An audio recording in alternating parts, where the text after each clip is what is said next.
मेरे जेठ की माजूर बेटी का निकाह एक अमीर लड़के से होने लगा तो मैंने उस पर इल्जाम लगाकर अपनी बेटी का निकाह उस लड़के से कर दिया। जेठ की लंगड़ी बेटी रोकर चुप हो गई और मेरी बेटी भी बहुत खुश हुई। लेकिन रात को जेठ की बेटी के कमरे से धुआं निकल रहा होता। एक रात मुझे शक हो गया कि कुछ गड़बड़ जरूर है, लेकिन उसी रात मेरी बेटी फोत हो गई। मैं रोते हुए जाने लगी तो जेठ की लंगड़ी बेटी हंसते हुए बोली, चच्ची, अल्लाह ने मेरा इंसाफ कर दिया है। जब मैंने अपनी फौतशुदा बेटी को देखा तो मेरा कलेजा फट गया, क्योंकि उसके सारे जिस्म पर एक वक्त था जब मेरा घर किसी जन्नत से कम ना था। हमारे ऊपर वाले पोर्शन में मेरे जेठ और जेठानी रहते थे। मेरे घर में हर वक्त रौनक लगी रहती थी। बच्चों के खेलने की आवाजें, मर्दों की हंसी और औरतों की बातें, सब कुछ था। फिर अचानक वक्त बदल गया और हमारी खुशियों को किसी की नजर लग गई। हुआ यूं कि एक दिन मेरा जेठ फोत हो गया, बड़ी खामोशी से, जैसे किसी ने हमारे घर से रूह निकाल दी हो। जेठानी गम में बिस्तर पर जा गिरी। वो चलती फिरती औरत अब बेजान होकर रह गई थी। सबने अफसोस किया। कुछ दिन रिश्तेदार आते रहे और फिर जिंदगी मामूल पर आ गई। लेकिन मेरे अंदर कुछ और ही चल रहा था। मुझे खेल खेलने का मौका मिल गया था। मैंने खिदमत का बहाना बनाया और रोज जेठानी के पास ऊपर जाने लगी। भाभी जी, आपके लिए दूध लाई हूँ, गरम है, जल्दी से पी लें, आपको सुकून मिल जाएगा। वो बस आंखें बंद करके असबात में सर हिला देती। और नीचे मैंने अपने शोहर को समझाना शुरू कर दिया कि अब इस सारे कारोबार के तुम अकेले वारिस हो। भाई साहब तो मर गए हैं, उनकी बेटी सबा वैसे ही माजूर है, उन्हें बस खर्चा देना होगा, कारोबार में उनका कोई हिस्सा नहीं बनता। मेरी इस बात पर मेरे शोहर ने मुझे चौंक कर देखा और फिर नजरें दूसरी तरफ कर दी। कुछ दिन बाद उसने दुकान पर जाना शुरू कर दिया और थोड़े ही अरसे में वो पूरे कारोबार पर काबिज हो गया। मेरे जेठ की बेटी सबा हर वक्त खामोश रहती थी। वो मुकम्मल तौर पर माजूर नहीं थी, बस बचपन में पोलियो हो गया था, जिसकी वजह से वो लंगड़ा कर चलती थी। लेकिन मैं हर वक्त उस पर तंज करती रहती, उसे बात बात पर टोकती, लेकिन उसने कभी मुझे जवाब नहीं दिया। बस मेरी बात सुनकर खामोश हो जाती, नजरें झुका लेती और मुझे उसे लंगड़ी लंगड़ी कहने में बहुत मजा आता था। एक दिन जब वो सीढ़ियां चढ़ रही थी तो मैंने जोर से कहा, बचपन में पोलियो हुआ था, अब सारी जिंदगी लंगड़ापन साथ रहेगा। शादी का ख्वाब देखना छोड़ दे सबा, लोग खूबसूरत लड़कियां चाहते हैं, टूटी हुई गुड़िया नहीं। वो बस पलटकर मुझे देखती, कुछ कहे बगैर आगे बढ़ जाती। मैंने अपने इर्द गिर्द सब कुछ संवारना शुरू कर दिया। अपने कमरे की तज़ैन, बावर्ची खाने पर कब्जा, मुलाजमों को हिदायत कि अब हुक्म मेरे चलेंगे। मैं ये भूल गई थी कि हर जालिम के दिन गिने जाते हैं। फिर एक दिन सबा के लिए रिश्ता आया। वो लड़का कोई मामूली नहीं था, मेरे जेठ का पुराना दोस्त जो आज करोड़ों का मालिक था, उसका बेटा था, खूबरू, तालीम याफ्ता और सबसे बढ़कर इज्जतदार खानदान से। उसने खास तौर पर सबा का हाथ मांगा था।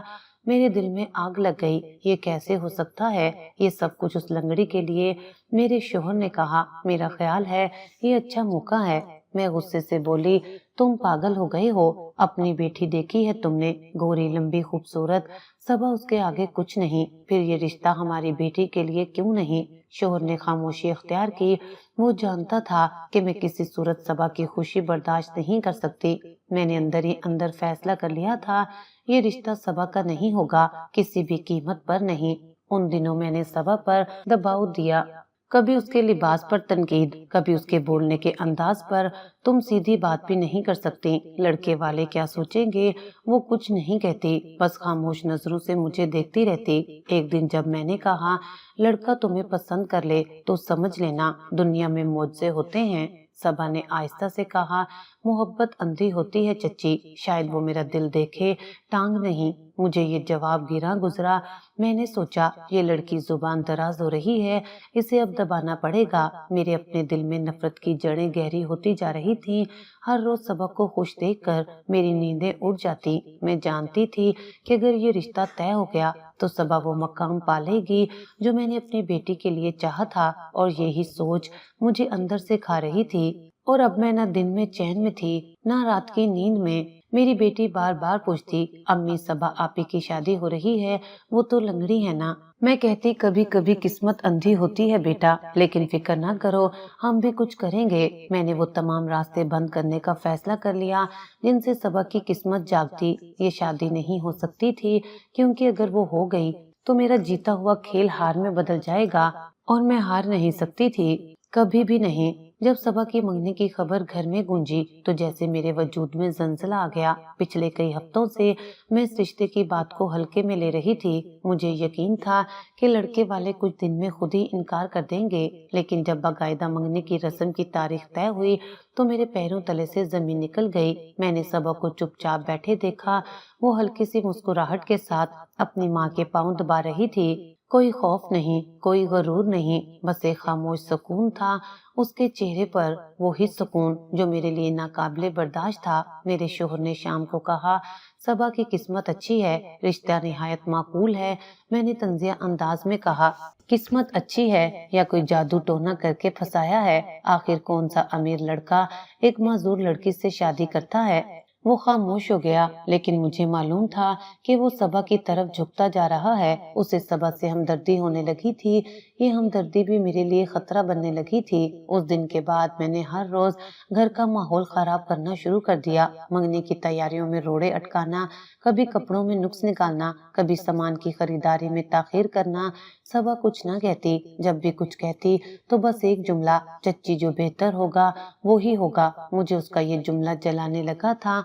मंगनी की तकरीब सादा सी थी, लेकिन लड़के वालों ने सारा खर्चा खुद किया।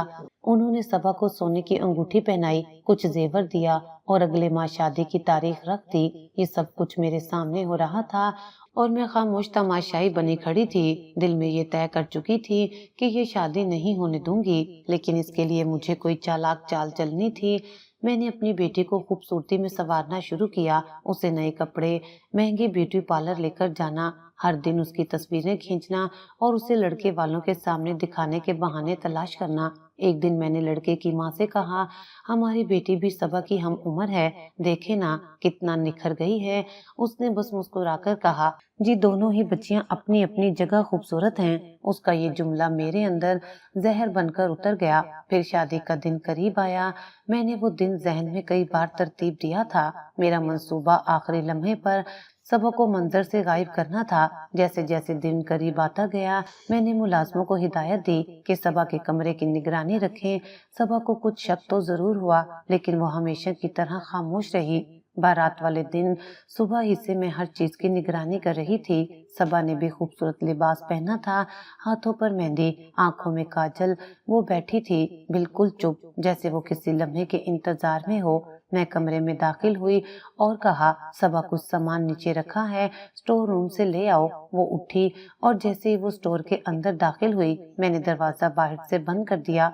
वो एक लम्हे को चुप रही, फिर दरवाजे पर दस्तक दी, चच्ची दरवाजा बंद हो गया है, खोले ना। मैंने जवाब नहीं दिया, सिर्फ बाहर से कुंडी मजबूती से लगा दी। थोड़ी देर बाद मैंने सबको बताया, सबा भाग गई है, शायद किसी से राब्ता था।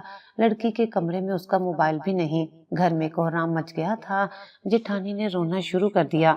लड़के वालों ने नाराजगी जाहिर की। मैंने उन्हें तसल्ली दी, हमारी दूसरी बेटी है, आप उसे देखें, बिल्कुल सबा जैसी उम्र की, तालीम याफ्ता, खूबसूरत, इज्जत भी बच जाएगी और रिश्ता भी। मेरे शोहर ने मुझे अलग ले जाकर कहा, ये तुम क्या कर रही हो? मैंने सख्त लहजे में कहा, यही करना पड़ेगा वरना बदनामी का दाग लग जाएगा।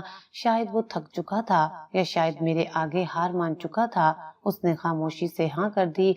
बारात वापस जाने ही वाली थी जब मैंने सबके सामने ऐलान किया, हमारी दूसरी बेटी राजी है, अगर आप चाहें तो शादी आज भी हो सकती है। लड़के वालों ने मशवरा किया और सिर्फ इज्जत बचाने के लिए मान गए। रात को मेरी बेटी रुखसत हो गई। मैंने सोचा सब कुछ मेरे मुताबिक हो गया। रात गई जब सब मेहमान जा चुके थे, मैंने स्टोर का दरवाजा खोला। सबा कमरे के अंधेरे में फर्श पर बैठी थी। उसके बाल बिखरे हुए थे, मेहंदी खुश्क हो चुकी थी और आंखें लाल थीं। वो खामोशी से उठी, मुझ पर एक नजर डाली और कुछ कहे बगैर अपने कमरे में चली गई। मैंने पीछे से हंसते हुए कहा, तुम हार गई सबा, मैं जीत गई। लेकिन उसने कोई जवाब ना दिया। अगले दिन खानदान भर में खबर फैल चुकी थी। सबने सबा पर उंगलियां उठाई। बारात वाले दिन भाग गई, शर्म आनी चाहिए थी। मैंने आग में और तेल डाला। हम तो हैरान हैं, कभी सोचा भी नहीं था कि सबा ऐसी हरकत करेगी। हमने तो उसे बेटियों की तरह रखा था। लोगों ने मेरी बातों पर यकीन कर लिया। कोई नहीं जानता था कि सबा स्टोर में बंद थी, बेआवाज, बेबस और बेकसूर। और मैं अपनी बेटी को सजाकर उसके नसीब पर बिठा चुकी थी। मेरी जीत मुकम्मल हो चुकी थी। कम से कम मुझे यही लगता था। शादी के दूसरे ही दिन जब मेरी बेटी अपने ससुराल से वापस आई तो चेहरे पर अजीब सी खामोशी थी। मैं समझी शायद थकन है, रात देर से रुखसती हुई होगी।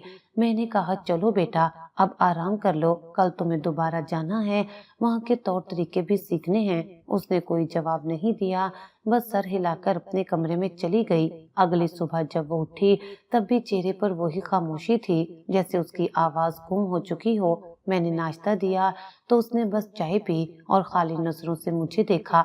मैंने कहा, सब ठीक है ना, शोहर कैसा है? उसने एक मुस्कुराहट के साथ कहा, अम्मी, आपको जो चाहिए था वो तो हो गया ना, अब मुझसे कुछ ना पूछें। मेरे कानों में उसका जवाब देर तक गूंजता रहा, लेकिन मैंने खुद को यही समझाया कि वो नई जिंदगी में ढलने में वक्त ले रही है। शादी के कुछ दिन बाद उसका आना जाना कम होता गया। जब भी आती ज्यादातर अपने कमरे में रहती। मैं बार बार पूछती, बेटा सब खैर है ना? तो वो जवाब देती, आपको सब मालूम है अम्मी, जो होना था हो गया। उसकी आंखों में एक ऐसी संजीदगी आ गई थी जो किसी 20 साल की लड़की की नहीं हो सकती थी। उधर सबा मुकम्मल घर के कामों में लगी हुई थी, लेकिन वो पहले से ज्यादा खामोश हो गई थी। न मुझसे बहस, न कोई बात। सुबह से रात तक काम करती और फिर कमरे में बंद हो जाती। एक दिन मैंने देखा कि वो मेरे शोहर के कमरे से फाइलें लेकर निकली। मैंने फौरन पूछा, क्या देख रही थी वहाँ? उसने कहा, बस चचा ने कहा था पुरानी रसीदें तरतीब देनी है। मैंने फाइल झपटी और कहा, ये सब तुम्हारी समझ से बाहर है, तुम बस किचन संभालो। सबा ने सर झुका लिया और आहिस्तेगी से बोली, ठीक है चची, मैं बस वही करती हूँ जो मुझसे कहा जाता है। कुछ दिन बाद मैंने अपनी बेटी को ससुराल छोड़ने से पहले कहा, अपने शोहर को खुश रखो, तुम्हें उस घर की बहू बनकर राज करना है। उसने सिर्फ इतना कहा, अम्मी, जो राज सबा का था वो तो आपने मुझे दे दिया, लेकिन जो दिल सबा को चाहता था वो मैं कहाँ से लाऊं? मैंने गुस्से से कहा, ये बातें सबा ने तुम्हारे कान में डाली हैं। उसने आंखें बंद करके कहा, नहीं अम्मी, हकीकत खुद चीख चीख कर मेरे सामने खड़ी है। एक दिन रात के वक्त में मैंने सबा के कमरे से रोशनी का हल्का सा धुआं देखा। खिड़की के पर्दे हिले हुए थे। मैंने झांक कर देखा, वो जाए नमाज पर बैठी थी। सामने लोबान जल रहा था और वो मुसलसल कुछ पढ़ रही थी। मैंने खुद को तसल्ली दी, बस पागल हो गई है, यही सब करके दिल को बहला रही है। लेकिन ये सब रोज होने लगा। हर रात एक ही मामूल, वो अपने कमरे में बंद लोबान की खुशबू, रोशनी और दुआ की आवाज। एक दिन मैंने शाजिया से कहा, सबा के कमरे से ये रोजाना का तमाशा बंद करो, पूरा घर सड़ रहा है इस धुएं से। शाजिया ने जवाब दिया, बीबी जी, वो तो सिर्फ दुआ मांगती है, कोई शर नहीं करती। मेरे अंदर का शक बढ़ता गया। 6 महीने गुजर चुके थे, मगर सबा की जिंदगी अब भी एक ही दायरे में घूम रही थी। सुबह उठती, काम करती, सबके लिए नाश्ता बनाती, बर्तन धोती और शाम होते ही अपने कमरे में बंद हो जाती। मैंने उसे कभी सवाल करते न शिकायत करते देखा। वो जैसे किसी और वक्त में जीने लगी थी। दिन वो बस खामोशी से गुजारती, लेकिन रात को जैसे उसकी दुनिया जाग उठती। हर रात उसके कमरे से धुआं निकलता, खिड़की से झांकती तो रोशनी धीमी होती और कभी कभार लुबान की महक साथ होती। मैंने शाजिया से कहा, तुमने कभी देखा सबा कमरे में क्या करती है? शाजिया ने कंधे उचकाए, बीबी जी, वो तो जैसे ही नमाज पढ़ने बैठती है दरवाजा बंद कर लेती है। कभी कभी जाए नमाज पर बैठी मिलती है, हाथ उठाए जैसे गिड़गिड़ा रही हो। मैंने सर्द मेहरी से कहा, किसी की बद्दुआ से तकदीर नहीं बदलती, वो तो बस अपने आप को बहला रही है। लेकिन अंदर कहीं न कहीं एक तजस्सुस था जो हर रात मुझे उसके कमरे की तरफ खींचता। रात को फिर वही मामूल था, कमरा बंद, हल्की रोशनी, धुआं, तस्बीह की मध्यम आवाज। लेकिन अब की बार जैसे कुछ नया था। धुआं इस बार तेज था। उसने खिड़की के शीशे से झांका तो देखा सबा एक ट्रे में कुछ जला रही थी। मैं घबरा गई, दरवाजा खोलने ही वाली थी कि पीछे से शोहर की आवाज आई, क्या हुआ? मैंने जल्दी से कहा, कुछ नहीं, वो लुबान जला रही है, बस शायद जरा तेज धुआं है। वो खामोशी से वापस चला गया। मैंने दरवाजा खटखटाया, सबा सब ठीक है अंदर? अंदर से जवाब आया, जी चच्ची, सब खैरियत है, अगर आप चाहें तो आ सकती हैं। मैं रुक गई। ये पहली बार था कि उसने मुझे अंदर बुलाया था। मैं अंदर दाखिल हुई। कमरा साफ था, जायनमाज बिछा था, एक तरफ छोटी सी मेज पर लुबान सुलग रहा था, एक दिया जल रहा था और फर्श पर एक स्याह कागज की राख थी। मैंने पूछा, ये क्या जला रही थी? दिल के बोझ को लफ्जों में लिखकर जला दिया, अब बस सुकून चाहिए। मैंने कमरे का जायजा लिया और बाहर निकल आई, लेकिन दिल में वो राख, वो जला हुआ कागज जैसे चिपक गया। चंद दिन बाद जब बेटी घर आई तो वो पहले से भी ज्यादा खामोश थी। मैंने कहा, कुछ खा ले, कमजोर लग रही है। उसने मुस्कुराकर कहा, अब भूख नहीं लगती माँ, शायद जिस चीज के लिए सब किया वो दिल को रास नहीं आई। मैं कुछ बोल न सकी, सिर्फ सबा की तरफ देखा जो दरवाजे के पीछे खड़ी सब सुन रही थी। एक दिन मोहल्ले की एक बुजुर्ग खातून आई, कहने लगी, बीबी जी, सबा को अक्सर रात देर तक जागते देखा है, सब ठीक है? मैंने रूखे लहजे में कहा, उसका अपना शौक है, कुछ लोग रात को इबादत करते हैं। वो कहने लगी, बस ख्याल रखिएगा, कुछ लोगों की आहें सीधी ऊपर जाती हैं और फिर जमीन वाले कुछ नहीं कर सकते। उस रात मैंने खुद को सबा के दरवाजे के बाहर खड़ा पाया, दरवाजा बंद, लेकिन दिल की आवाज वाज़ेह थी, तिलावत की आवाज, सिसकियों की आवाज और वही लुबान की खुशबू जो मेरे दिल को चुभने लगी थी। मैंने दरवाजे पर हाथ रखा, लेकिन फिर खुद को रोका। दिल में एक आवाज आई, तुम जीत चुकी हो, लेकिन ये दुआ अगर कबूल हो गई तो मैं आहिस्ता से पलटी और सोचा, एक लंगड़ी लड़की क्या कर सकती है? लेकिन अंदर कहीं एक और आवाज कह रही थी, बहुत कुछ वो कर चुकी है और तुम समझ ही नहीं पाई। घर के सहन में बैठकर मैं नाश्ता कर रही थी जब फोन की घंटी बजी। कॉल उस नंबर से थी जो मेरे दिमाग में कई बार दोहराया गया था, मेरी बेटी का ससुराल। मैंने बेदिली से फोन उठाया। दूसरी तरफ सर्द लहजे में आवाज आई, अपनी बेटी की लाश ले जाएं, अब हमारा इससे कोई ताल्लुक नहीं। मैंने सुना, लेकिन यकीन न आया। क्या कहा तुमने? लाश? वही आवाज दोहराई गई, इस दफा और भी कटी हुई। मर गई है वो, अब हमारा कोई वास्ता नहीं। मेरे हाथ से फोन गिर गया, दिल जैसे सीने में धड़कना भूल गया। शाजिया पानी का गिलास लेकर आई। बीबी जी, क्या हुआ? सिर्फ इतना कह सकी, मेरी बेटी मर गई। सबा कमरे से निकली, मेरे करीब आई, आहिस्ता से बोली, चच्ची, अब खुदा का इंसाफ भी देखेंगी? उसकी आवाज में कुछ था, कोई वजन, कोई फैसले जैसा कुछ। मैंने उसे तेज नजरों से देखा, लेकिन इस बार वो नजर झुकाने वाली नहीं थी। मैं फौरन तैयार हुई, शोहर को बुलाया, गाड़ी निकलवाई और बेटी के ससुराल रवाना हो गई। सड़क जैसे खत्म होने का नाम नहीं ले रही थी, हर लम्हा दिल डूबता जा रहा था। वहीं पहुंचे तो दरवाजे पर हमें कोई लेने नहीं आया। एक पुराने मुलाजिम ने दरवाजा खोला और अंदर जाने का इशारा किया। घर में सन्नाटा था, औरतों की हल्की हल्की सिसकियां सुनाई दे रही थीं, लेकिन कोई ताजियत के लिए आगे न बढ़ा। लाश एक कमरे में रखी थी, सफेद चादर में लिपटी हुई। मैं आगे बढ़ी, लेकिन सब कुछ पीछे हट गया। एक औरत बोली, हमने इसे हाथ नहीं लगाया, न गुस्ल दिया। मैं चौंकी, क्यों, क्या ये तुम्हारी बहू नहीं थी? एक और औरत बोली, ये मियाँ बीवी का मामला था, हम कुछ नहीं जानते। मैंने शोहर की तरफ देखा, उसकी आंखों में आंसू थे। मैं कांपती हुई लाश के करीब पहुंची। सबा न जाने कब वहां आ चुकी थी, मेरे पीछे आकर खड़ी हुई।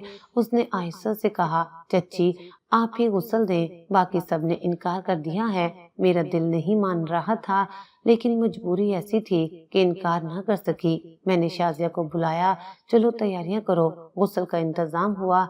जैसे ही चादर हटाई, मेरी आंखें फटी की फटी रह गईं। जिस्म पर जले हुए निशान थे, बाजू पर नीले हाथों के प्रिंट्स और कमरे पर गहरे जख्मों के निशान। मैं पीछे हट गई। ये क्या है? ये सब कैसे हुआ? शाजिया कांपते हुए बोली, बीबी जी, ये तो मारपीट के निशान हैं। मैं ससुराल की खवातीन पर बरस पड़ी। तुम सब ने क्या समझ रखा है? कोई जानवर मर गया है? इंसान थी, वो मेरी बेटी थी। उन्होंने नजरें चुराई। एक बूढ़ी औरत बोली, हमें कुछ पता नहीं, वो कुछ नहीं बताती थी। शोहर का गुस्सा था, बर्दाश्त करती रही। मैं चीखी, क्या इसीलिए मेरी बेटी ने जान दे दी? वो औरत बोली, ہم نے کچھ نہیں دیکھا، ہمیں صرف اتنا پتا ہے کہ وہ باتھ روم میں مردہ ملی، دروازہ اندر سے بند تھا۔ میں نے اپنی بیٹی کی طرف دیکھا، وہ خاموش تھی، آنکھیں بند جیسے نیند میں ہو۔ میں نے اس کا چہرہ چھوا۔ بیٹا کیا تم نے سچ میں خود کو ختم کر لیا؟ صبا نے آہستہ سے کہا، چچی کچھ سچ خود بولتے نہیں، صرف آثار چھوڑ جاتے ہیں۔ غسل مکمل ہوا، کفن دیا گیا۔ میت لے کر جب ہم واپس آ رہے تھے تو گاڑی میں خاموشی تھی۔ راستے میں صبا نے کہا، میں نے آپ سے کہا تھا نا، جو آپ نے بویا ہے وہی کاٹا ہے، لیکن میں نے کبھی بد دعا نہیں کی، بس اللہ سے انصاف مانگا تھا۔ میں نے پہلی بار اس کی بات غور سے سنی، شاید پہلی بار سمجھنے کی کوشش کی۔ گھر پہنچ کر ہم نے میت رکھوائی، جنازہ تیار ہوا، خاندان والوں کو خبر دی، کچھ آئے، کچھ نے صرف فون پر افسوس کیا۔ میرا شوہر ساری رات بیٹھا رہا جیسے سب کچھ ختم ہو چکا ہو۔ صبح جب دفن کا وقت آیا تو ایک بار پھر مسئلہ کھڑا ہوا۔ داماد کے گھر والوں نے صاف کہہ دیا، ہم جنازے میں شامل نہیں ہوں گے۔ صبا آگے بڑھی اور کہا، کوئی بات نہیں چچی، چچی کی بیٹی ہے، وہی دفنائے گی۔ میں نے اس کے الفاظ سنے اور پہلی بار کچھ محسوس کیا، جیسے میں نے اپنی ہی بیٹی کا نصیب جلا کر اپنے ہاتھوں سے راکھ کر دیا ہو۔ میں خاموشی سے کھڑی رہی اور وہ لمحہ میری پوری زندگی پر بھاری پڑ گیا۔ رات کو جب سب ختم ہوا، میں اپنے کمرے میں گئی، دروازہ بند کیا، آئینے کے سامنے کھڑی ہوئی خود کو دیکھا اور پہلی بار دل سے کہا، میں جیت نہیں پائی، میں سب کچھ ہار گئی ہوں۔ کمرے کے دروازے پر دستک ہوئی، صبا تھی، ہاتھ میں لبان کا دھواں تھا۔ اس نے کہا، میں آپ کی بیٹی کے لیے دعا کر رہی تھی، اللہ اسے سکون دے اور آپ کو بھی۔ میں نے آنکھوں سے اسے دیکھا، زبان سے کچھ نہ کہہ سکی، بس اتنا محسوس ہوا کہ اب میرے گھر میں صرف ایک خاموش بدلہ باقی رہ گیا ہے، جو سب کچھ جلا کر جا چکا ہے۔ تدفین کے بعد جب ہم گھر واپس لوٹے تو راستے بھر خاموشی چھائی رہی۔ گاڑی میں نہ میرا شوہر کچھ بولا اور نہ ہی میں۔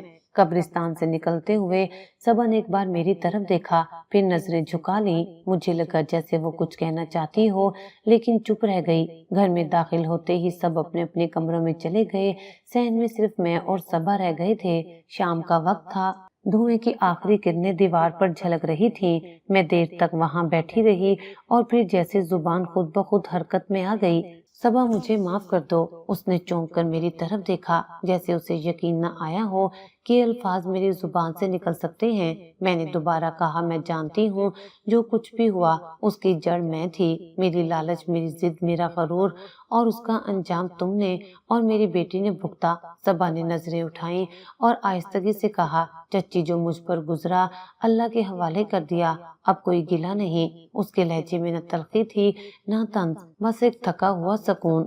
میں مزید کچھ نہ کہہ سکی، صرف اس کے قدموں میں بیٹھ گئی جیسے کسی بزرگ سے مغفرت مانگی جاتی ہے۔ اگلی صبح میں نے صبا کو کچن میں دیکھا، معمول کے مطابق ناشتہ تیار کر رہی تھی، اس کے چہرے پر وہی۔ میں نے پاس جا کر کہا، تم راتوں کو کیا کرتی تھی؟ وہ دھواں، وہ لبان، وہ دعائیں۔ اس نے ٹھنڈی سانس لے کر کہا، میں نے روز اللہ سے دعا کی کہ آپ کی بیٹی کو سکون ملے، اس کا دل نرم ہو اور اپنے نصیب سے سمجھوتا کر لے۔ میں نے کبھی یہ نہیں چاہا کہ کسی کو نقصان ہو، بس ہر رات اگر بتی جلاتی، تلاوت کرتی اور آپ کی بیٹی کے لیے دعا مانگتی، لیکن میری دعا قبول نہیں ہوئی۔ میں سن ہو کر کھڑی رہ گئی، دل جیسے مٹھی میں آ گیا ہو۔ میں نے پوچھا، تمہیں کوئی شکوہ نہیں میرے رویے کا، میری سازشوں کا، میری نفرت کا؟ وہ بولی، شکوہ کس سے ہو جب سب اللہ کے سامنے رکھ دیا ہو۔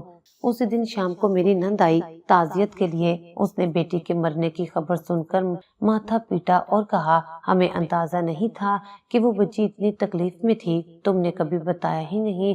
میں خاموش رہی۔ صبا چائے لے کر آئی تو نند نے اسے غور سے دیکھا، یہی ہے نا جیٹ کی بیٹی، ماشاءاللہ کتنی پرسکون لگ رہی ہے۔ میں نے جواب دینے کی کوشش کی مگر الفاظ گلے میں ہی پھنس گئے۔ صبا نے فقط اتنا کہا، اللہ کی رضا میں سکون ہوتا ہے اور اللہ کے انصاف میں دیر نہیں۔ نند تو کچھ دیر بعد چلی گئی، لیکن اس کا کہا ہوا جملہ میرے دل پر نقش ہو گیا۔ رات کو جب میں اپنے کمرے میں بیٹھی تھی تو خیال آیا کہ ایک بار صبا کے کمرے میں جا کر دیکھوں، شاید کچھ اور سمجھ آ جائے۔ کئی دن گزر چکے تھے، گھر اب بہت بدل چکا تھا، جیسے خاموشی نے دیواروں کو چاٹ لیا ہو۔ صبا روزمرہ کے کام کرتی، عبادت کرتی اور خاموشی سے اپنے کمرے میں چلی جاتی۔ मैं अब उससे नजरें नहीं मिला पाती थी क्योंकि जानती थी कि हर बार जब वो मुझे देखती है तो मेरी चोरी बेनकाब हो जाती है। लेकिन एक शाम जब मैं सहन में पौधों को पानी दे रही थी, सबा चुपके से मेरे पास आकर खड़ी हो गई। चच्ची, एक बात कहना चाहती हूँ। मैंने बगैर उसे देखे जवाब दिया। कहो सबा। वो थोड़ी देर खामोश रही, फिर बोली, आपने जो चाहा वो पाया, लेकिन जो सच आपने छुपाया वो अब छुपने वाला नहीं रहा। मैं चौंकी, बाल्टी रखकर उसकी तरफ देखा। कौन सा सच? उसने सीधी आंखों में आंखें डालकर कहा, जिस रिश्ते को आपने अपनी बेटी का मुकद्दर बनाया वो रिश्ता मेरे लिए बना था, और वो शख्स आपका दामाद, वो मुझसे मोहब्बत करता था। मेरी टांगें कांपने लगी। मैंने दीवार का सहारा लिया। क्या बकवास कर रही हो? तुम्हें कैसे पता? सबा ने पुरसुकून लहजे में कहा। उसने खुद बताया था। मंगनी के कुछ दिन बाद वो मुझे मिलने आया था। कहा था कि बचपन से मुझे पसंद करता है, लेकिन कभी हिम्मत नहीं की कि इजहार करे। और जब आपने मेरी जगह अपनी बेटी को लाकर खड़ा किया तो वो मजबूरन मान गया। सिर्फ इज्जत के दबाव में मेरी जुबान बंद हो गई। सबा ने मजीद कहा, शादी के अगले दिन ही जब उसने अपनी बेटी से बात की तो उसे आपकी साजिश का इल्म हो गया। आपकी बेटी ने सच बता दिया कि आपने मुझे बारात वाले दिन स्टोर में बंद कर दिया था, और सारी कहानी झूठ थी। मेरे दिल पर जैसे किसी ने हथौड़ा मारा हो। तू तो मेरी बेटी जानती थी ना ये सब? जी, और वो ये भी जान गई थी कि उसका शोहर सिर्फ मुझसे मोहब्बत करता है। वो बेचारी सिर्फ आपके ख्वाब पूरे करने के लिए कुर्बानी बन गई। मैं फूट फूट कर रोने लगी। सबा, तुमने ये सब मुझे पहले क्यों नहीं बताया? वो बोली, मैं बदला नहीं लेना चाहती थी, सिर्फ इंसाफ का इंतजार कर रही थी। मुझे लगा शायद आप खुद अपनी गलती देख लें, लेकिन आपने तो अपनी बेटी की अजियत को भी मेरे खिलाफ हथियार बनाया। मैं जमीन पर बैठ गई, बिल्कुल निढाल। मेरी बेटी, वो तो अंदर ही अंदर टूटती रही। सबा बोली, उसने कभी किसी को कुछ नहीं कहा, बस एक बार जब वो मेरे पास आई तो आंखों में आंसू लिए बोली, सबा आपी, वो मुझसे मोहब्बत नहीं करता। मैं जानती हूँ, आप ही थी उसके दिल में, लेकिन मैं क्या कर सकती थी? मैंने सिर्फ अम्मी का कहा माना। तुमने कुछ कहा उसे? मैंने सिर्फ इतना कहा, अल्लाह दिलों के हाल जानता है, वो बेहतर फैसला करेगा। मैं उठकर अंदर चली गई। रात भर नींद नहीं आई। हर मंजर, हर जुमला, हर लम्हा जैसे आंखों के सामने गर्दिश कर रहा था। मेरी बेटी की खामोशी, उसके जख्म, उसकी खाली नजरें, मैंने सब कुछ खुद बर्बाद किया था। सबा ने कभी मेरे खिलाफ जुबान नहीं खोली थी, लेकिन उसकी खामोशी मेरी चीखों से ज्यादा गूंजती थी। दामाद के वापस आते ही पुलिस ने फौरन उसे गिरफ्तार कर लिया। हमने पहले ही उसके खिलाफ थाने में रिपोर्ट दर्ज करवा दी थी। सबा ने गवाही दी और बेटी के मेडिकल रिपोर्ट्स और तस्वीरी सबूत पहले से जमा कर दिए गए थे। इस बार सब कुछ कानूनी तरीके से हो रहा था, लेकिन मेरी हड्डियां टूट चुकी थी। जिस्म अदालत जा रहा था, मगर दिल कब्र के सरहाने ही बैठा रह गया था। पहली पेशी पर जब उसे हथकड़ियों में लाया गया तो मेरी निगाहें नीची थी। मेरे शोहर ने उसे गुस्से से देखा।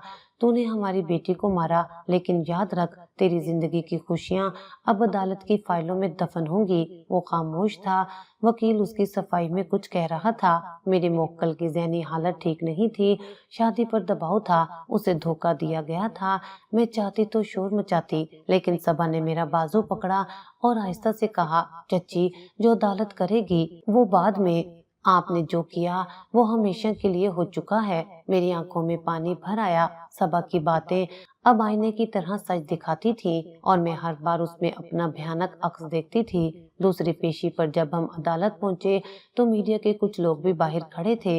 एक रिपोर्टर ने सवाल किया, आपकी बेटी की मौत का जिम्मेदार कौन है? मैंने नजरें झुकाकर सिर्फ इतना कहा, मैंने पहली बार सबा से पूछा, तुम अगर चाहो तो इस केस में पीछे हट सकती हो, तुम पर दबाव नहीं होना चाहिए। उसने बगैर झिझक के कहा, चच्ची, मैं गवाही अल्लाह के सामने भी दूंगी, यहाँ भी दे रही हूँ, सच पीछे नहीं हटता। मेरा शोहर दिन ब दिन खामोश होता जा रहा था।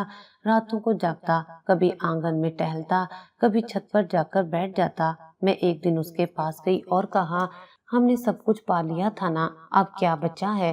वो हल्की सी हंसी के साथ बोला, एक बेटे की कब्र। اور ایک دوسرا بیٹی جیسا انسان جو اب بھی ہمارے ساتھ ہے لیکن ہم اس سے آنکھ نہیں ملا سکتے۔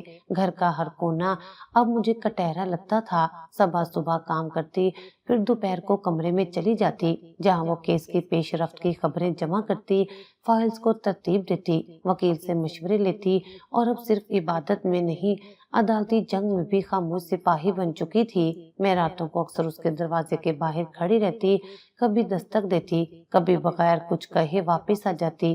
ایک دن اس نے دروازہ کھولا، مجھے باہر دیکھ کر چونکی۔ چچی کچھ کہنا تھا، میں نے جھکی نظریں اٹھائیں۔ تمہیں دیکھنے آتی ہوں، بس جواب لینے نہیں، شاید تم سے نظریں ملا لوں تو کچھ ہلکا محسوس ہو۔ وہ مسکرا دی، لیکن وہ مسکراہٹ بھی آئینہ تھی، اس میں افسوس تھا، تھکن تھی اور شاید تھوڑی سی معافی بھی۔ کیس کی تیسری سماعت پر وکیل نے جرا کرتے ہوئے صاف کہا، ملزم نے شادی کے بعد مسلسل جسمانی اور ذہنی تشدد کیا اور یہ صرف جذباتی محرک نہیں، منصوبہ بند انتقام تھا۔ عدالت میں صبا کی گواہی لی گئی، وہ پرسکون کھڑی تھی، نہ کوئی گھبراہٹ، نہ کوئی جذباتی دھچکا۔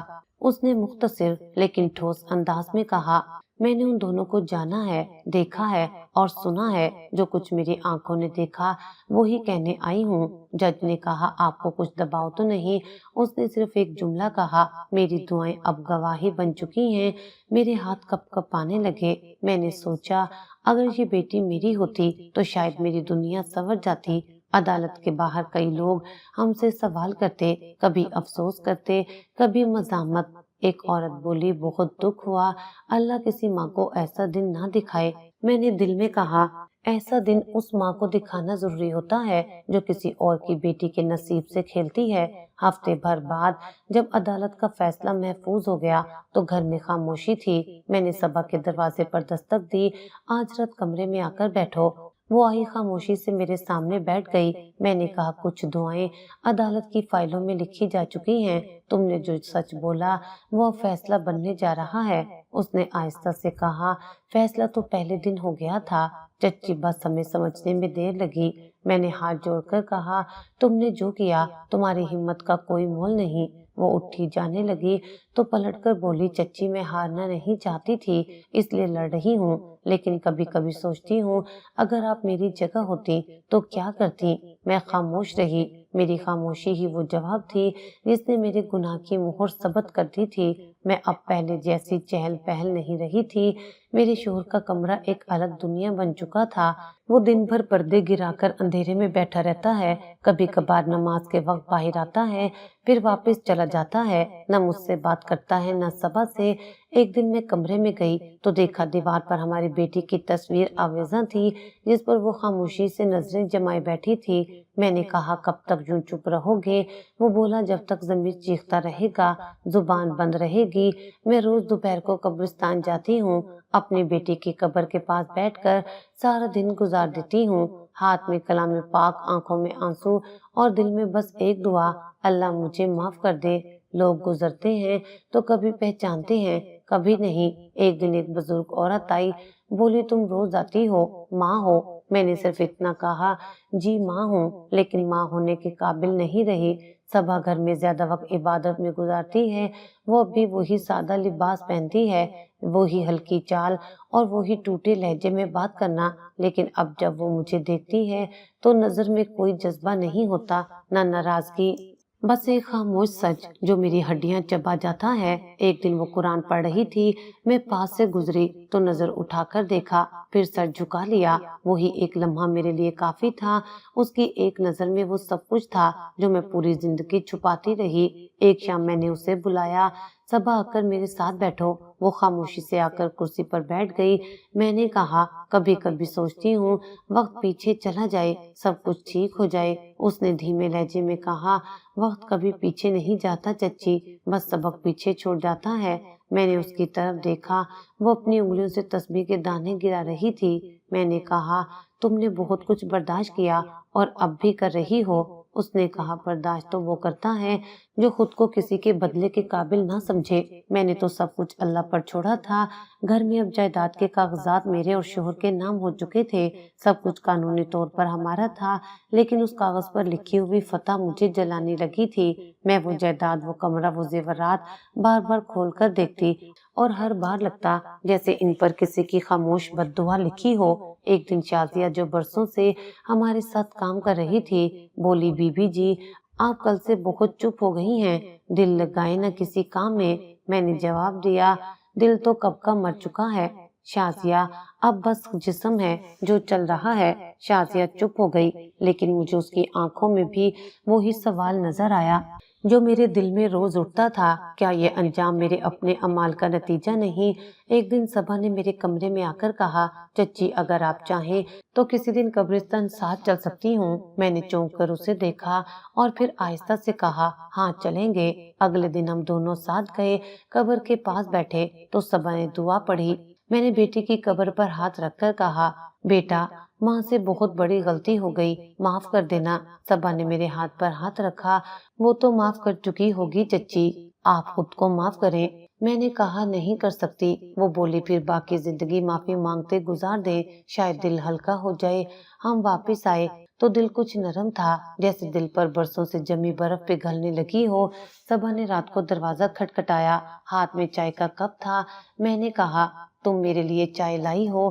اس نے کہا، جس کے ساتھ زندگی گزاری ہے اس کے لیے چائے بنا لینا بہت بڑی بات نہیں۔ میں نے وہ چائے پی اور پہلی بار مجھے لگا جیسے زندگی میں کچھ ذائقہ باقی ہے، لیکن یہ احساس لمحاتی تھا، کیونکہ اگلی صبح پھر وہی خاموشی، وہی سناٹا۔ وقت ایک دائرے میں چل رہا تھا اور ہم سب اس دائرے کے اندر قید ہو چکے تھے۔ صبا کی موجودگی اب میری سانسوں کی طرح محسوس ہونے لگی تھی، ضروری مگر تکلیف دہ۔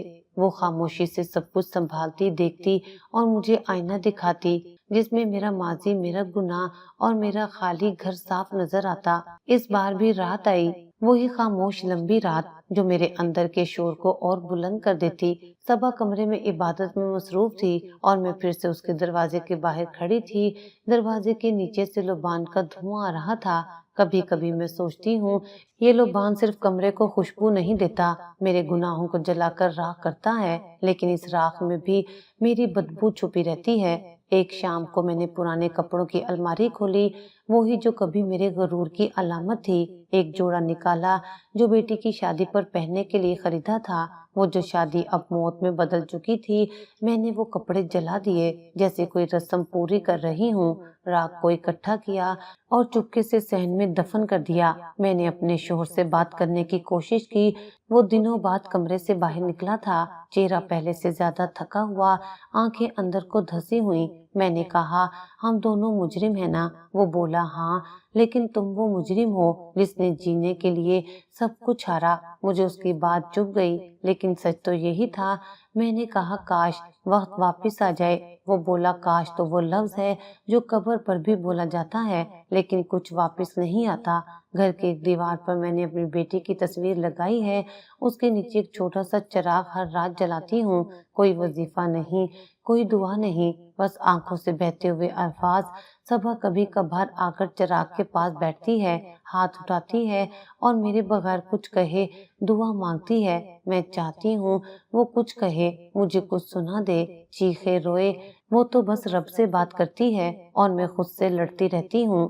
ایک دن صبا میرے پاس آئی، بولی، چچی کل جمعہ ہے، قبرستان چلیں گے؟ میں نے ہاں میں سر ہلایا۔ اگلے دن ہم ساتھ نکلے، راستے بھر خاموشی رہی۔ قبر کے پاس پہنچی تو صبا نے ایک چھوٹا سا پھولوں کا ہار نکالا اور قبر پر رکھا۔ میں نے قرآن پڑھا، چند آیتیں پڑھی، لیکن زبان کانپ رہی تھی۔ واپسی پر میں نے صبا سے کہا، تم نے مجھے معاف کر دیا، لیکن کیا اللہ بھی معاف کرے گا؟ اس نے میری طرف دیکھا اور کہا، چچی اللہ تو اس وقت معاف کرتا ہے جب انسان سچ میں شرمندہ ہو جائے۔ میں نے پوچھا، کیا تمہیں لگتا ہے میں سچ میں شرمندہ ہوں؟ اس نے ایک طویل سانس لی۔ جب انسان ہر رات دروازے کے باہر بیٹھ کر خاموشی سے انتظار کرے تو وہ شرمندگی نہیں، سزا بن جاتی ہے، اور جب وہ سزا خود چنے تو اللہ دیکھتا ہے۔ گھر آ کر میں نے پہلی بار قرآن ترجمے کے ساتھ پڑھا۔ ہر صفحے پر ایسا لگا جیسے کوئی سوال مجھ سے کیا جا رہا ہو اور ہر سوال کے جواب میں میری غلطی کھڑی ہوتی۔ آیتوں کے بیچ صبر، انصاف نیت اور توبہ کے الفاظ مجھے اپنی طرف بلاتے، لیکن دل اب بھی ڈرتا ہے کہ جس نے ایک بیٹی کا نصیب برباد کیا وہ ماں توبہ کے لائق کیسے ہو سکتی ہے۔ شام کو صبا نے پھر لبان جلایا، لیکن اس بار اس نے مجھے کمرے میں بلایا، کہا بیٹھے، میں آپ کو ایک دعا سکھاتی ہوں۔ میں نے کہا اب دعا سیکھنے کا فائدہ؟ اس نے کہا جب نیت بدل جائے تو ہر چیز فائدے کی بن جاتی ہے، دعا بھی زندگی بھی۔ میں نے ہاتھ اٹھائے، آنکھیں بند کی اور پہلی بار دل سے کچھ مانگا۔ کوئی لفظ یاد نہیں آیا، بس ایک جملہ نکالا، اللہ میں مجرم ہوں لیکن مجرم کو بھی کبھی موقع دے دیا کر۔